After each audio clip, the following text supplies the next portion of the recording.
My name's Chuck Bowden. I live in Tucson, Arizona. I write, and I'm working on my first million. I thought it was a senile old white fart or something. No, 25 years ago, what was it? 25 years ago, that book was published. Still in print because nobody ever bought it. You know, no, Killing the Hidden Waters. I wrote it for the University of Arizona and was essentially fired for writing it. I thought at first it was a rational problem. I wrote a book in 1977 called Killing the Hidden Waters. I thought if I laid this out, people would respond rationally, since what the book simply said is groundwater is not only limited in supply, but the recharge is very low, meaning the rain here is so low, when you pour water into your glass to drink it, it could be 10 to 20,000 years old. I thought if I just simply said this, then over time there would be an adjustment. The adjustment is that I moved into this city, Tucson, in 1957. There were 150,000 people. Now there's 900,000 people. There's been no adjustment. I thought when petroleum went up in the 1970s, people would slowly get out of cars. I lacked the imagination to realize I live in a country where people would pay $30,000 to $50,000 for little shoe boxes and keep driving. So that's where I was wrong. It's not rational. It's cultural. It's deeply rooted. When you try and change cultures, it's like stopping a supertanker. A supertanker on the ocean takes 2.5 miles to stop. Cultures take 1 or 2 generations to turn around. We're in the process of deciding whether it will turn around. What's our relationship? Well, look at we are just water jugs. As one nice novelist said, water invented people to get uphill. That we're water dependent to a degree as a species. But what's happened in this region is it's been dominantly settled by Europeans. And Europeans came from a region where water was roughly limitless, and they brought their habits. Golf courses aren't based on a sport. They're based on the native vegetation of Scotland, which we replicate. I live in Tucson, Arizona. 10% of the water goes to golf, for example. We're out of step. The other problem we have is then we get crusaders who say save water. In my region, there's no way to save water because there's no place you can put it where it's safe. If I don't use water, somebody else consumes it. The only way any culture will persist in this region is to bring their water use in balance with the supply. The only way to do that is either put a cap on the number of people or how much water a person can use. Anything else is just a bunch of crap. To have me put in desert vegetation so they can build a golf course is idiocy. That's like not having a drink so I can live on a block full of drunks. Who in the hell would do that? I've been waiting for the arrival, not of a virtuous society, since they wouldn't let me in, but of a sane society that says what everybody says at the first of the month. This is all the money we have. How do we make it the next 30 days? There's no question what the water budget is here. We have measured everything, studied everything till hell and gone. We just have to live with reality. What's odd in this region is the drunks and drug dealers aren't the people on drugs. It's the governments that are, and the country clubs, because they are the ones that act like there's endless water. If you're a bum on the street with your bottle of Muscatel, you know better than that. Okay. There's not a water problem anywhere in the United States, and there's none in the Southwest. It's all about this big word called culture. There's plenty of water for these trees. There's plenty of water for this soil. There's plenty of water for the cactus, the shrubs. There's plenty of water for the deer that was just here 5 minutes ago. What we belong to is an industrial culture. It's got some basic rules. One is appetites are endless. 2, resources will always rise to meet appetites. Both are lies. You got a choice of believing the lie, and you can maybe get through your lifetime and die obese, or leaving the lie. If you stay with the lie, you'll belong to a dead civilization. What's always haunted me about this region is a moron can find out what happens here. Within 150 yards of where I'm sitting, I'll guarantee you, there's some Native American site. right up on that bench probably. They're always above living water. They all failed. Not every Native American, but we call Hohokam in this area, they collapsed. This entire region is full of national monuments dedicated to dead worlds. We arrive here, roll out a golf course and think we're exempt. That's like a 20-year-old to think they won't die. No, hell, he brought the real drugs. So you want to take a little... No, that's all right. I mean, well, hell, I feel like somebody on goddamn dialysis. This must be how Bin Laden is staggering around. He's about my height with his suitcase. The man the CIA can't find. Water law in Arizona isn't even a good joke. It's like a guy saying, I'll stop womanizing, but I'm going to not really kick the habit for 50 years, honey. They passed a water law in the 1980s that said you didn't have to bring your consumption in balance with your supply till 2025. That's dumb enough.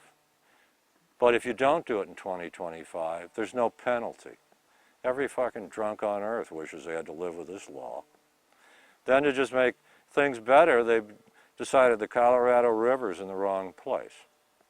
It happens to run between Arizona and California, so they built the Central Arizona project for about $5 billion when we finished paying for it, which makes water run 300 miles uphill.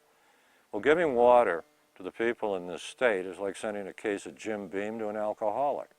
It's a waste of time. They should have never built the Central Arizona project.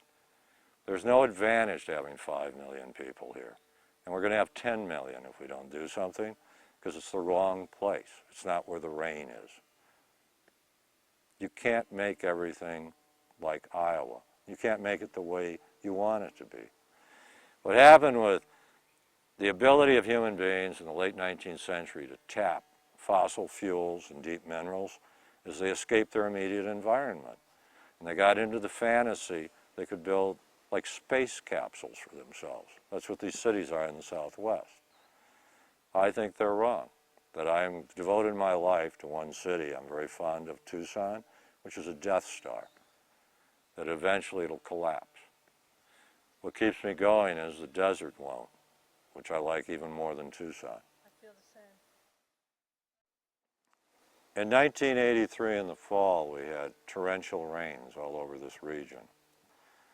Glen Canyon Dam almost went in June of '84. The Colorado River, for the first time since Hoover Dam was built, ran through the delta. I got together with a friend of mine. We went to U-Haul, rented a cheap Coleman canoe, went to Yuma, threw it in the water at the bridge, and rode the river all the way to the Gulf. For the first time, the Gulf had revegetated in those months. This was in March. We entered this huge slough of new plants, bird life, everything. Now, in the 1920s, Aldo Leopold, the great ecologist, was in the Colorado Delta and said it was the grandest wilderness he'd ever seen. My best riparian experience, actually it's just my best experience with nature, was revisiting this tomb that had come back to life. Now, there's a phenomenon on the upper Gulf called the tidal bore.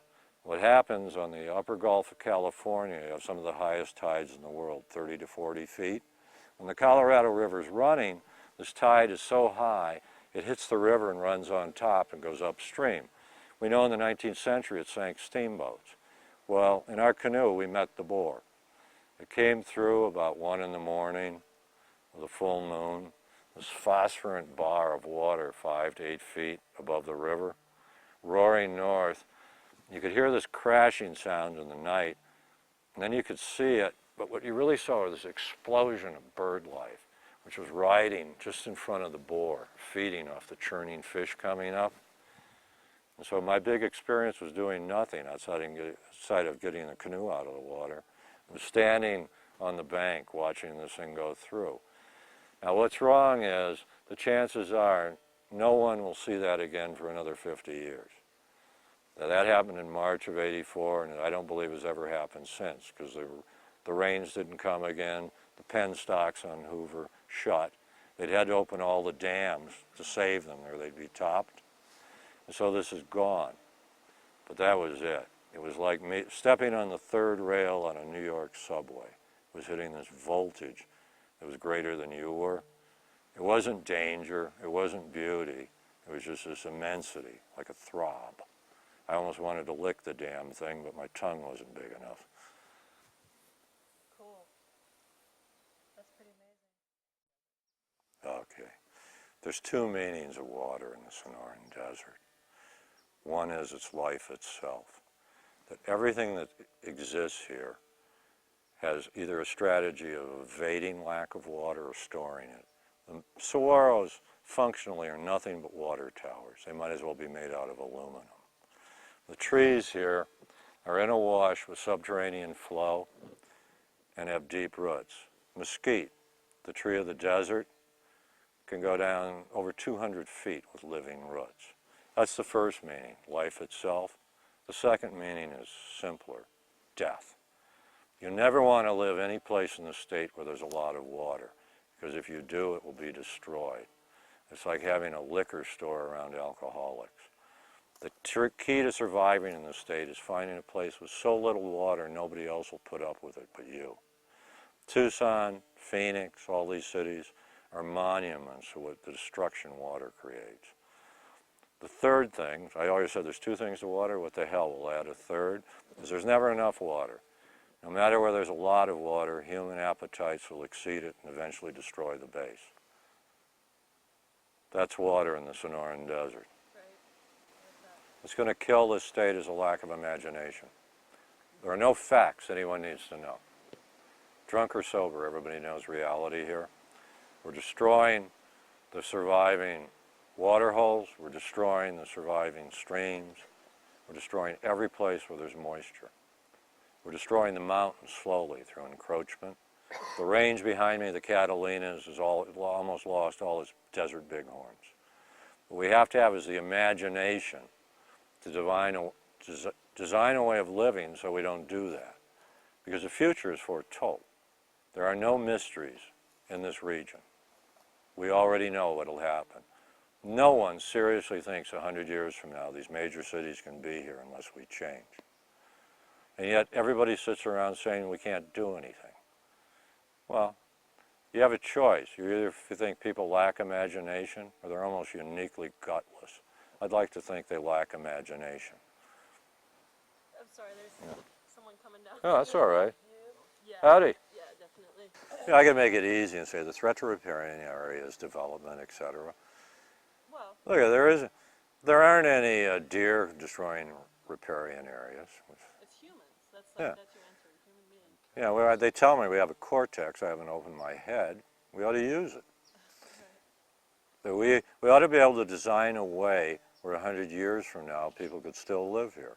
Okay, so And if let we me ask can't, this question. the hell with us. Okay, we're conservative. Well, look at what you got to face as you look at this.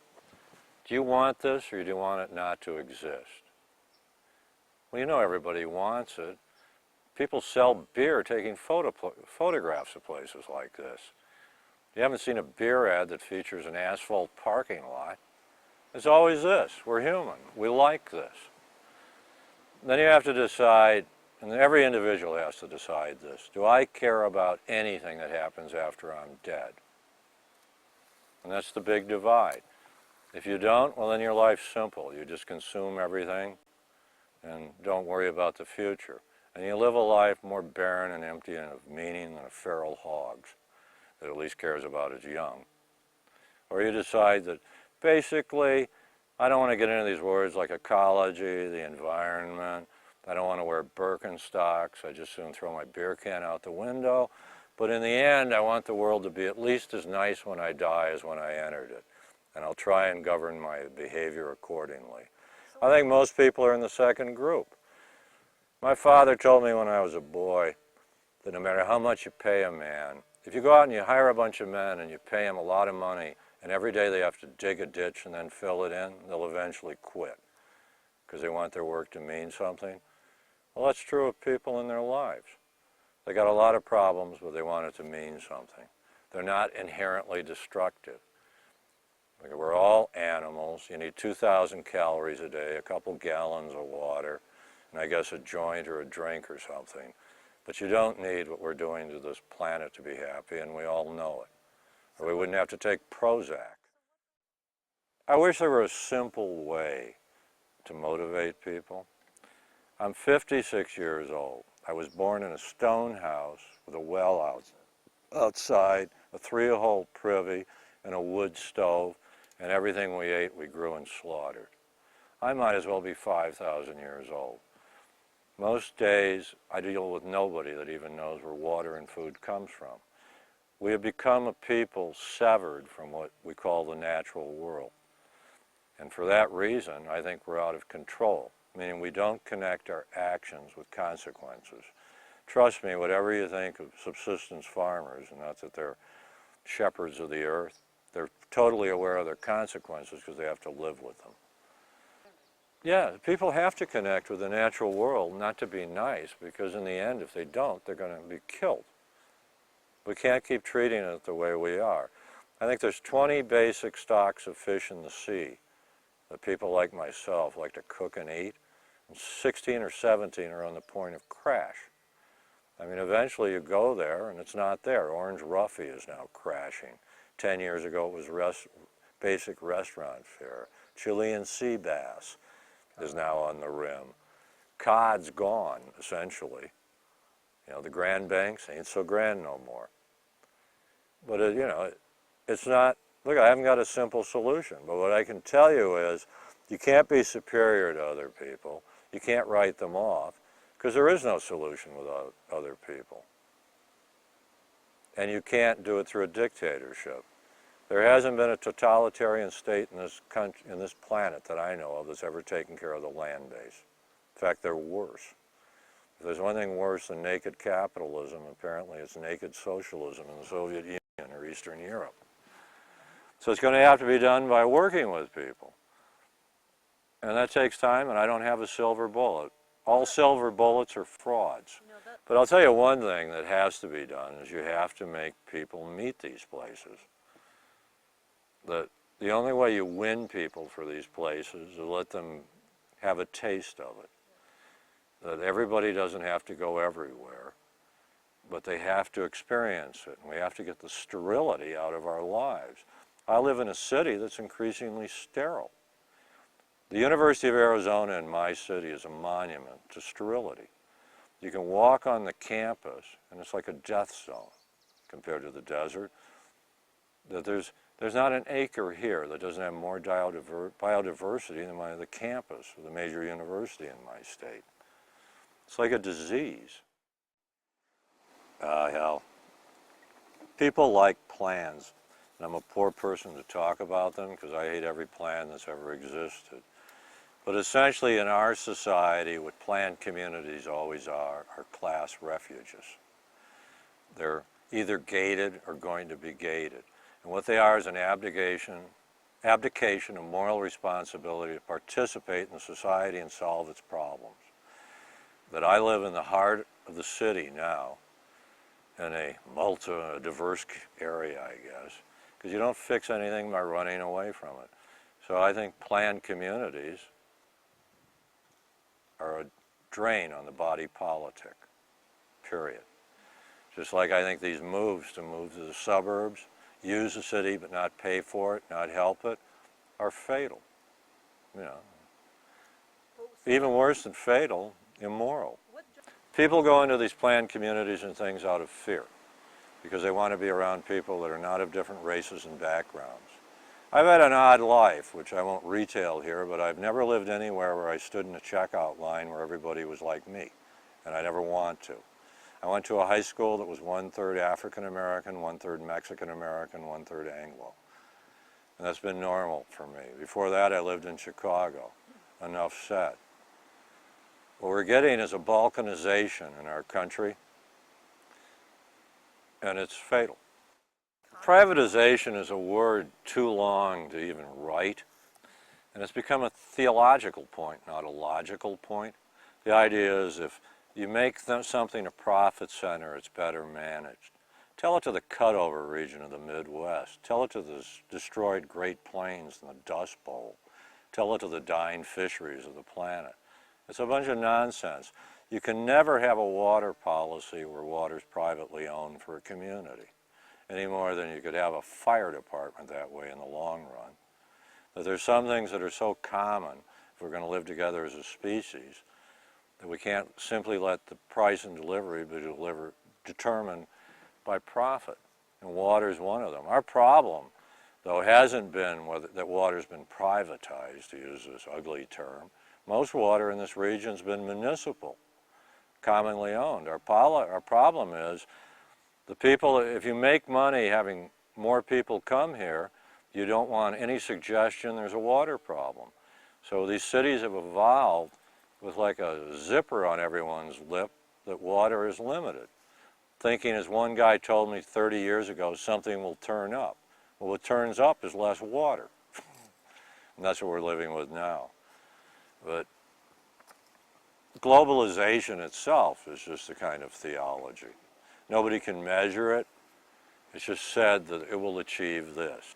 What I think is, in a sense, resources are local, just like that dog, and have to a degree be dealt with locally. They say never go on stage with a dog or a child. Hey, it's okay, Milo.